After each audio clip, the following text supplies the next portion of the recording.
Nous assurer que ceux qui peuvent avoir accès à certains postes, certaines fonctions, ces personnes-là seraient 100% loyales à la République démocratique du Congo.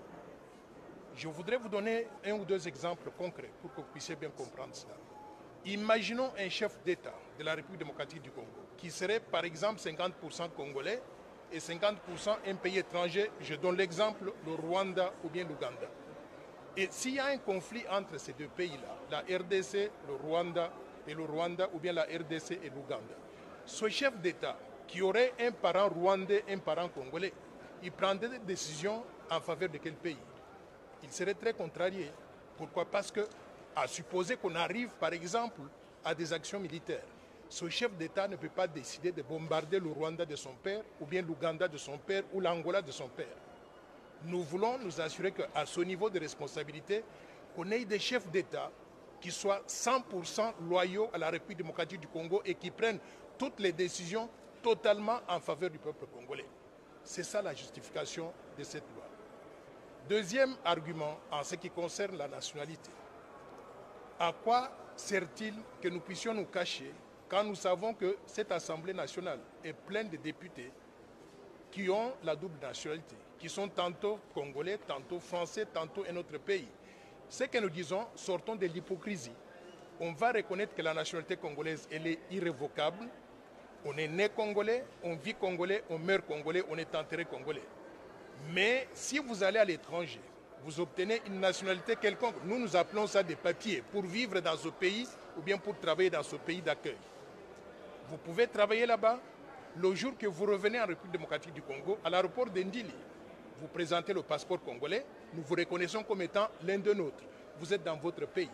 C'est ça que nous disons en ce qui concerne la nationalité. Donc nous ne changeons absolument rien en ce qui concerne les lois existantes et la façon dont le pays fonctionne. Et je voudrais surtout aussi enlever cette mauvaise idée qui est spéculée sur les réseaux sociaux, que les lois que nous proposons sont discriminatoires. Il n'y a pas de discrimination, madame. Il n'y a pas de discrimination. Pourquoi? Parce que nous sommes dans un pays de 105 millions d'habitants. Sur les 105 millions d'habitants... Aujourd'hui, c'est le jour où nous avons choisi pour déposer la loi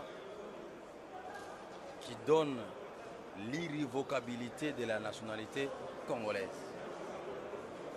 Et aussi, cette même loi qui donne certaines restrictions quant à ce qui concerne l'accès aux fonctions régaliennes. Comme président de la République, c'est réservé exclusivement aux Congolais nés de père et de mère. Un député élu pour représenter le peuple, il peut avoir peur de quoi? De qui? Qu'est-ce que la loi? La loi, c'est une expression générale d'un peuple. Vous dites que cette loi fait controverse, on va soumettre ça à la population. Vous parlez des députés qui sont contre, mais nous sommes déjà 260. Qu'on me donne le téléphone pour voir les groupes que nous avons créés, les députés de père et mère. Vous voulez? Ayez vos apaisements. Je sens en vous quelque chose que vous n'avez pas analysé.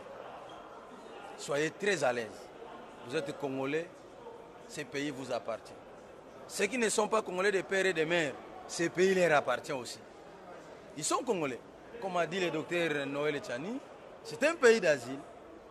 Sentez-vous à l'aise, mais ne peut être que président de la République qu'un Congolais de père et de mère comme aux États-Unis.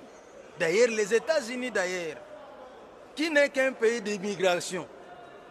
C'est un pays d'immigrés, mais condition être né aux États-Unis. Raison pour laquelle Schwarzenegger ne pouvait pas être président de la République.